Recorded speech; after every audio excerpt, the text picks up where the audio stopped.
BNP কেন্দ্রীয় নির্বাহী কমিটির সদস্য সায়েদুল হক সাইদ পবিত্র ওমরা পালন শেষে সৌদি আরবের রিয়াদে পৌঁছালে ব্রাহ্মণবাড়িয়ার নবীনগর উপজেলার ১ নম্বর বড়াইল ইউনিয়ন জাতীয়তাবাদী প্রবাসী ঐক্য ফোরামের উদ্যোগে তাকে গণসংবর্ধনা দেওয়া হয়।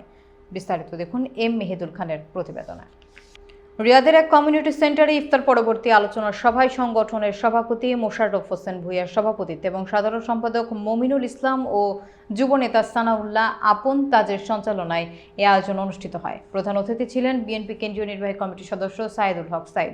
প্রধান বক্তা হিসেবে উপস্থিত ছিলেন রিয়াদস্থ প্রবাসী ব্রাহ্মণবাড়িয়া জেলা বিএনপির আহ্বায়ক আমিনুল ইসলাম সাধন।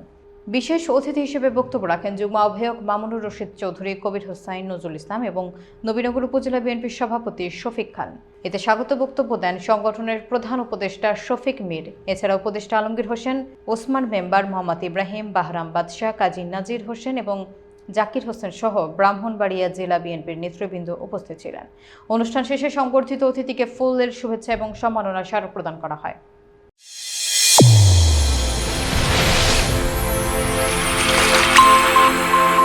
চ্যানেল A1 হৃদয়ের স্পন্দন।